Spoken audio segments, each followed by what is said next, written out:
Welcome to SRA classes. Mesopotamia शब्द आपने बहुत बार सुना होगा। चलिए आज की इस वीडियो में हम मेसोपोटामिया शब्द के रचना के विषय में थोड़ी बातें करते हैं। देखिए, जो मेसोपोटामिया शब्द है यह मूल रूप से यूनानी भाषा से लिया गया है और यह दो शब्दों के मेल से बना है, मेसोस और पोटामोस। ये जो मेसोस और पोटामोस शब्द है, ये दोनों ही शब्द यूनानी भाषा के हैं और मेसोस का अर्थ यहाँ पर है मध्य, मध्य यानी बीच में। और जबकि पोटामोस शब्द है वो भी यूनानी भाषा से लिया गया है और जिसमें पोटामोस का अर्थ है नदी या जलधारा।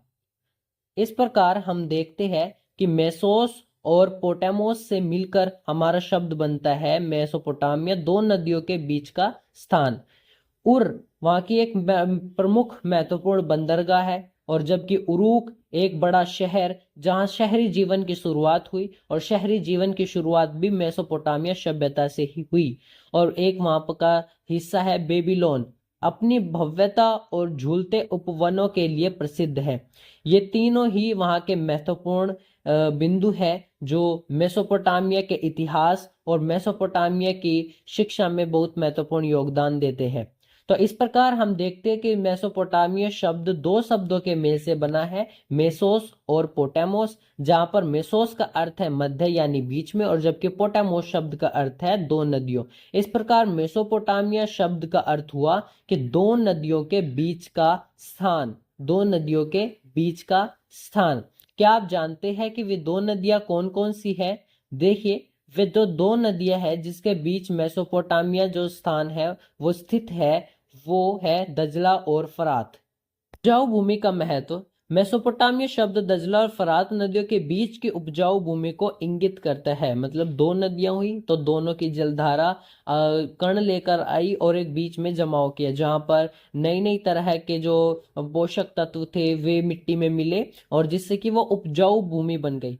जो मेसोपोटामिया है उसके उत्तर में स्टेपी घास के मैदान है जहां पर पशु चरते थे। यह अनाज की पैदावार करने में और तरह तरह की फसलें उगने में अपनी बहुत योगदान देता है। यहाँ की भूमि बहुत ही उपजाऊ है, तो इसीलिए इसका एक बिंदु यह हुआ कि यह उपजाऊ भूमि का स्थान है। दूसरा है महान आविष्कार। यहाँ पर जो सुमेरियन आए थे, सुमेरियन ने ही सबसे पहले यहाँ पर पहियों का निर्माण किया। फिर यहाँ पर हल का निर्माण हुआ। खेती अब बिल्कुल की जाती थी वहां पर, इसलिए खेती को आसान बनाने के लिए हल का आविष्कार किया गया। सिंचाई प्रणाली, जहाँ पर स्टेपी घास के मैदान है या फिर अन्य जो उपजाऊ क्षेत्र थे वहां तक पानी पहुंचाने के लिए दजला और फरात नदियों से ही नहरें निकालकर सिंचाई की जाती थी। ये दो नदियां ही सिंचाई के महत्वपूर्ण साधन थे जो वहाँ की फसल को और वहाँ के जो उत्पादन को मेंटेन रखती थी। अगला है हमारे पास लेखन कला और कीलाक्षर लिपि। मेसोपोटामिया के लोगों ने दुनिया की सबसे पुरानी लेखन प्रणाली विकसित की जिसे क्यूनिकार्म कहा जाता है। मिट्टी की पट्टिकाओं, क्ले टेबलेट्स पर लिखा जाता था। इसका उपयोग व्यापारिक रिकॉर्ड और धार्मिक ग्रंथों के लिए होता था।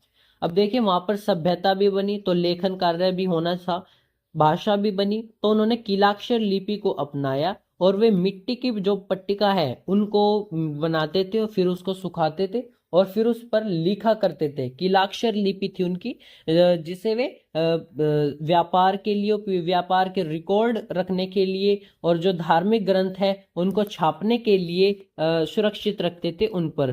तो इसीलिए जो क्वेश्चन है कि सबसे पुरानी लेखन प्रणाली मेसोपोटामिया में कौन सी थी, तो उसका उत्तर है क्यूनिकार्म या फिर कीलाक्षर लिपि। हम्मुराबी की संहिता। बेबीलोन के राजा हम्मुराबी ने दुनिया का पहला लिखित कानून संग्रह तैयार किया।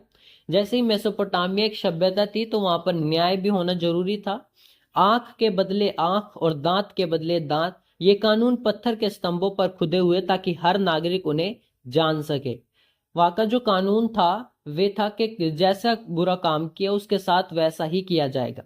मतलब किसी की आंख गई, किसी ने किसी की आंख को नुकसान किया तो उसकी भी जो दुष्कर्म करने वाला है उसकी भी, दुष्कर्म करने वाले की भी आंख को नुकसान दिया जाएगा। इसका अर्थ यह हुआ कि आंख के बदले आंख और दांत के बदले दांत। अगला हमारे पास आता है बेबीलोन के झूलते उपवन। यह प्राचीन दुनिया के 7 अजूबों में से एक था। नबूकदनेस्सर दुनिया द्वितीय ने अपनी रानी को पहाड़ की याद दिलाने के लिए यह कृत्रिम पहाड़ी और बगीचा बनवाया था। मतलब मेसोपोटामिया जो सभ्यता है वहां पर एक अजूबा है देखने लायक उपवन और एक महल, वह भी था जो राजा नबूकदनेस्सर द्वितीय ने अपनी रानी की याद में बनाया था। इस प्रकार हम देखते थे कि जो मेसोपोटामिया है वो विज्ञान और गणित में भी ऊंचे पद पर थी। समय गणना, घंटों को 6 मिनट 60 मिनट, घंटों को 60 मिनट और वृत्त को 360 डिग्री में बांटने की शुरुआत यहीं से ही हुई। ये जो इनके जो सूत्र थे ये भी इन्होंने ही दिए। मतलब ये जो आइडिया था ये मेसोपोटामिया सभ्यता से ही आया हमारे पास। खगोल विज्ञान, इन्होंने ग्रहों और नक्षत्रों की गति का सटीक अध्ययन किया और पंचांग बनाया। अंक प्रणाली, जोड़ घटाव गुणा भाव की तालिकाएं यहाँ ईसा पूर्व ही विकसित हो चुकी थी। मतलब जो मेसोपोटामिया सभ्यता है उसने विज्ञान और गणित में भी अपना महत्वपूर्ण योगदान दिया। तो ये थे मेसोपोटामिया की कुछ रुचिपूर्ण बातें। अगर वीडियो अच्छी लगी हो तो लाइक सब्सक्राइब, ताकि आने वाली वीडियोस का लिंक आप तक जरूर पहुंचे। Thank you.